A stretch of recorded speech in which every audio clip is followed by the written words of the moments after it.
नमस्कार, आप देख रहे हैं देवभूमि समाचार। मैं आपके साथ प्रियंका मलिक। हाजिर उत्तराखंड की तमाम छोटी बड़ी खबरें लेकर खबरों का रुख करेंगे, लेकिन सबसे पहले एक नजर डाल लेते हैं इस वक्त की हेडलाइंस पर। सेवा योजन विभाग में बिना मंत्री को बताए हो गए तबादले और अटैचमेंट। मंत्री सौरभ बहुगुणा ने जताई नाराजगी, अधिकारियों को लिखा पत्र, कांग्रेस ने कसा तंज। हरीश रावत के निशाने पर बीजेपी सरकार, बिगड़ी कानून व्यवस्था और भ्रष्टाचार समेत कई मुद्दों पर किया वार। प्रवर समिति बनाने को बताया चुनावी टालू समिति। केदारनाथ यात्रा मार्ग पर निरीक्षण करने पहुंचे गढ़वाल कमिश्नर। डेंजर जोन को हेलमेट पहनकर पार करेंगे श्रद्धालु। भूस्खलन प्रभावित क्षेत्र में मास्क और हैलोजन लाइट लगवाने के दिए निर्देश। और उत्तराखंड में भारी से भारी बारिश की चेतावनी। देहरादून समेत 6 जिलों में तेज बारिश का रेड अलर्ट जारी। संवेदनशील इलाकों में सावधानी बरतने की सलाह। हेडलाइंस के बाद बुलेटिन में खबरें विस्तार से। उत्तराखंड में अफसरशाही किस कदर हावी है, इसका उदाहरण उस समय देखने को मिला जब मंत्री सौरभ बहुगुणा को बताए बिना ही उनके विभाग में तबादले और अटैचमेंट कर दिए गए। अब इस मामले में मंत्री सौरभ बहुगुणा ने सख्त नाराजगी जताई है। ये रिपोर्ट देखिए। उत्तराखंड में जारी अधिकारियों की मनमानी, मंत्री को बताए बिना कर दिया तबादला। मनमाने तरीके से अधिकारी खेलते रहे खेल, मंत्री सौरभ बहुगुणा ने दिखाए तल्ख तेवर। उत्तराखंड में अधिकारी किस तरह से अपनी मनमानी कर रहे हैं, इसका अंदाजा आप इस बात से लगा सकते हैं कि विभाग में तबादले और अटैचमेंट का खेल खेला गया, लेकिन विभाग के मंत्री इससे अनजान रहे, क्योंकि मंत्री को इस बारे में ना तो कुछ पूछा गया और ना ही बताया गया। जी हां, प्रशिक्षण और सेवा योजन विभाग में कैबिनेट मंत्री सौरभ बहुगुणा को बताए बिना ही तबादले और अटैचमेंट कर दिए गए। अब मंत्री सौरभ बहुगुणा ने इस पर सख्त नाराजगी जताई है। सौरभ बहुगुणा ने विभागीय अधिकारियों को भविष्य में ऐसी गलती फिर न दोहराने की हिदायत दी है। प्रमुख सचिव ने इसे लेकर निदेशक प्रशिक्षण एवं सेवा योजन को पत्र लिखा है। पत्र में साफ कहा गया है कि यदि भविष्य में इस तरह के आदेश किए गए तो उन्हें स्वतः ही निरस्त समझा जाएगा। नहीं, ऐसा नहीं है कि मंत्री की अधिकारी नहीं सुन रहे हैं। देखिए, डायरेक्टरेट लेवल पे कुछ ट्रांसफर्स डायरेक्टर को करना अलाउड होते हैं और हर ट्रांसफर मंत्री तक नहीं आता है। लेकिन मुझे कुछ शिकायतें आई थी जिसके कारण वो लेटर मैंने नहीं, मेरे निजी सचिव गुणवंत जी के माध्यम से भेजा गया है डायरेक्टरेट को कि कोई भी ट्रांसफर, पोस्टिंग या प्रमोशन डायरेक्टरेट लेवल से किया जा रहा है तो उसका संज्ञान या तो मंत्री के ऑफिस में या सचिव के ऑफिस में देना चाहिए, ताकि हम लोग के नॉलेज में रहे। और कुछ शिकायतें थी अटैचमेंट्स को स्पेशली लेके, तो उसकी वजह से हमने चिट्ठी लिखी है कि कोई भी ट्रांसफर, पोस्टिंग, प्रमोशन बिना हमारे संज्ञान में लाए हुए नहीं किए जाएंगे और अगर करे जाते हैं तो उसको स्वतः ही रद्द माना जाएगा। कैबिनेट मंत्री सौरभ बहुगुणा के द्वारा लिखे गए पत्र पर कांग्रेस की तरफ से प्रतिक्रिया सामने आई है। कांग्रेस के प्रदेश उपाध्यक्ष मथुरा दत्त जोशी का कहना है कि इस मामले से साफ होता है कि विभागीय मंत्री की पकड़ विभाग पर नहीं है। देखिए, इस सरकार में हम बार बार कह रहे हैं, अधिकारी मंत्रियों को मंत्री नहीं समझ रहे, मंत्री मुख्यमंत्री को मंत्री नहीं समझ रहे और मुख्यमंत्री का विश्वास हमें मंत्रियों पर नहीं है। तो ये खेल तो होना ही होना है। कितनी बड़ी दुर्भाग्यपूर्ण बात है कि मंत्री को ये पता ही नहीं कि मेरे विभाग में क्या खेल हो रहा है। कैसे मंत्री लोग हैं, अगर उनको जानकारी नहीं है तो मैं समझता हूँ ये तो उनका सबसे बड़ा फेलियर है, उनकी पकड़ नहीं है विभाग में। बता दें कि पहला मामला नहीं जब उत्तराखंड में मंत्री अधिकारियों पर अनदेखी के आरोप लगा रहे हों। इससे पहले भी कई बार देखने को मिला है कि जब मंत्रियों ने अधिकारियों के खिलाफ खुलकर मोर्चा खोला है। ऐसे में सवाल उठ रहे हैं कि क्या वास्तव में अधिकारी मंत्रियों की सुनते नहीं हैं? कांग्रेस नेता राहुल गांधी ने अमेरिकी दौरे के दौरान आरक्षण पर बयान दिया। उनके इस बयान पर सियासी पारा चढ़ता नजर आ रहा है। उत्तराखंड सरकार में कैबिनेट मंत्री सौरभ बहुगुणा ने राहुल गांधी पर पलटवार करते हुए कहा कि राहुल गांधी जब भी देश से बाहर जाते हैं तभी भारत की छवि को खराब करने का काम करते हैं।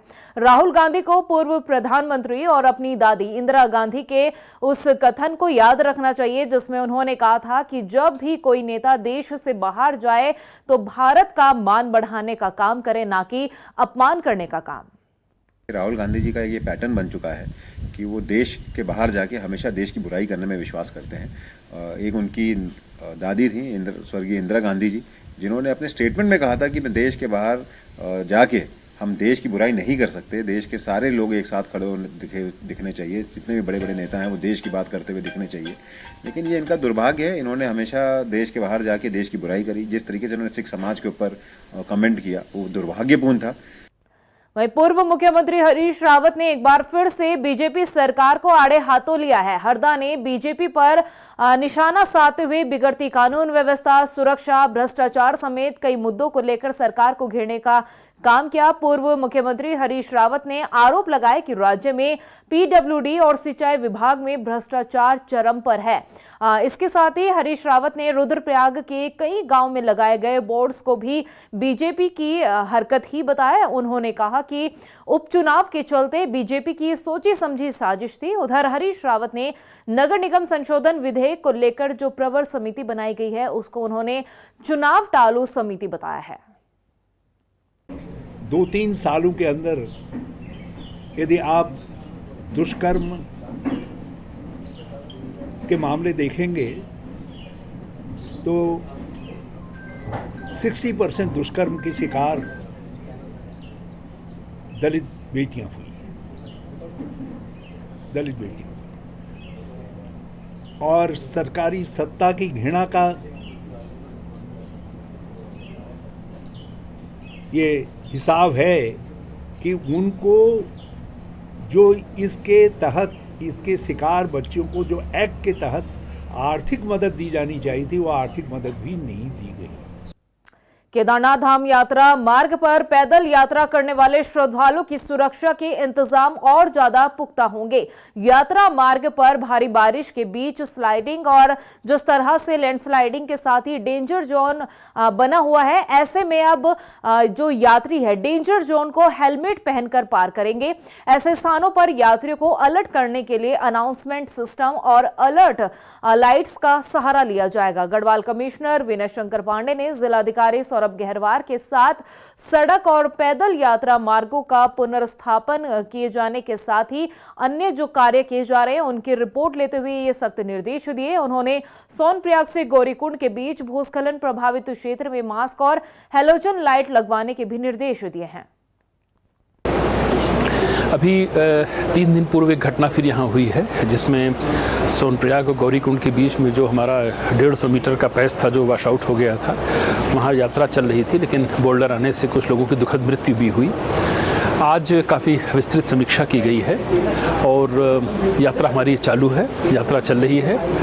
काफ़ी जो टूट फूट हुई थी उसमें सभी कार्यदायी संस्थाएं, चाहे वो हम पीडब्ल्यूडी हो, सिंचाई विभाग हो, विद्युत विभाग हो, एनएच का जो विंग है, ये सभी लोग बहुत ही मेहनत से और बड़े ही युद्ध स्तर पर कार्य कर रहे हैं। सभी काम बहुत युद्ध स्तर पर किए जा रहे हैं। आज मुख्यमंत्री जी का स्पष्ट निर्देश था कि हम सभी इन दो अधिकारी और साथ में हमारे साथ पीडब्ल्यूडी के एनसी साहब भी आए हैं, हम सभी लोग आए थे। हम लोगों ने जाके स्पॉट विजिट भी किए हैं, सब दिखा है और माननीय मुख्यमंत्री जी को इसकी रिपोर्ट दी जाएगी। और अब बात करते हैं उत्तराखंड के मौसम की। राज्य में पहाड़ से मैदान तक बारिश का सिलसिला जारी है और इस बीच मौसम विभाग ने भारी बारिश को लेकर चेतावनी जारी की है। 12 और 13 सितंबर के लिए भारी से भारी बारिश को लेकर अलर्ट जारी किया गया है। देहरादून, बागेश्वर, चंपावत, नैनीताल, उधम सिंह नगर और हरिद्वार जनपद के लिए मौसम विभाग ने भारी से भारी बारिश का रेड अलर्ट जारी किया है। बारिश की चेतावनी के चलते संवेदनशील इलाकों में सावधानी बरतने की भी सलाह दी गई है।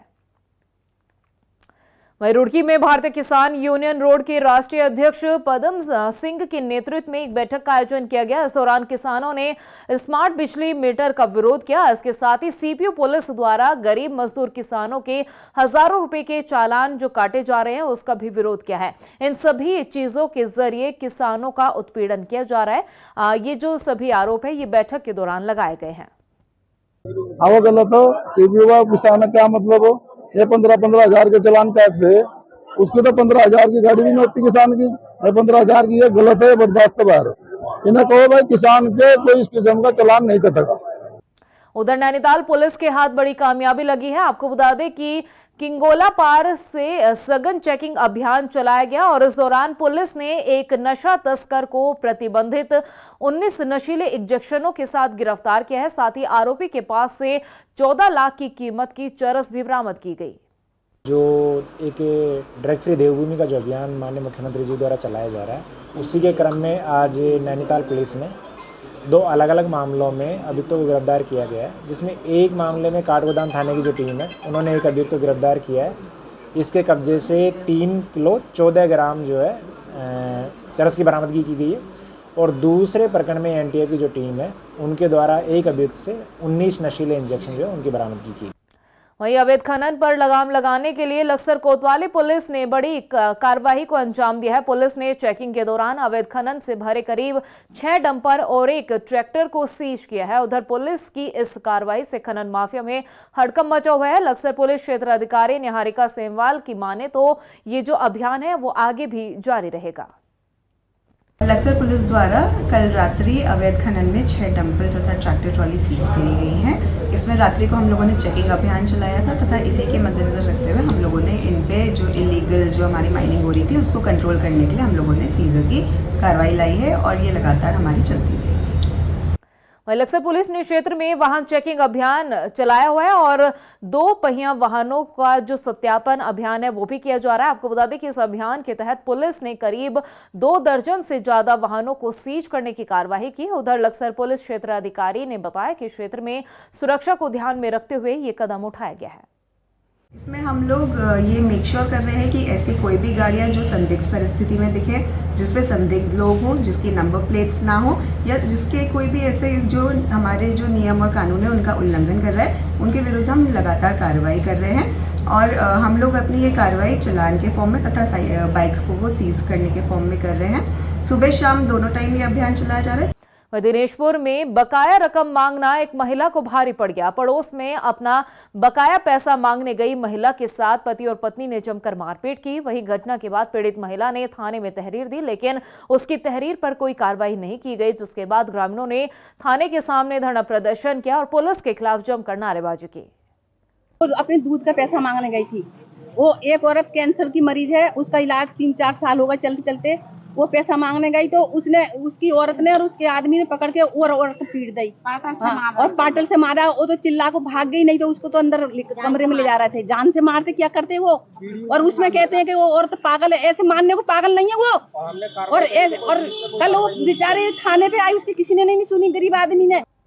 प्रदेश की खबरों में इतना ही, फिर हाजिर होंगे कुछ खास खबरों के साथ। तब तक के लिए मुझे दे इजाजत, लेकिन जाने से पहले एक नजर हेडलाइंस पर। नमस्कार। सेवा योजन विभाग में बिना मंत्री को बताए हो गए तबादले और अटैचमेंट। मंत्री सौरभ बहुगुणा ने जताई नाराजगी, अधिकारियों को लिखा पत्र, कांग्रेस ने कसा तंज। हरीश रावत के निशाने पर बीजेपी सरकार, बिगड़ी कानून व्यवस्था और भ्रष्टाचार समेत कई मुद्दों पर किया वार, प्रवर समिति बनाने को बताया चुनावी टालू समिति। केदारनाथ यात्रा मार्ग पर निरीक्षण करने पहुंचे गढ़वाल कमिश्नर। डेंजर जोन को हेलमेट पहनकर पार करेंगे श्रद्धालु। भूस्खलन प्रभावित क्षेत्र में मास्क और हैलोजन लाइट लगवाने के दिए निर्देश। और उत्तराखंड में भारी से भारी बारिश की चेतावनी, देहरादून समेत 6 जिलों में तेज बारिश का रेड अलर्ट जारी। संवेदनशील इलाकों में सावधानी बरतने की सलाह।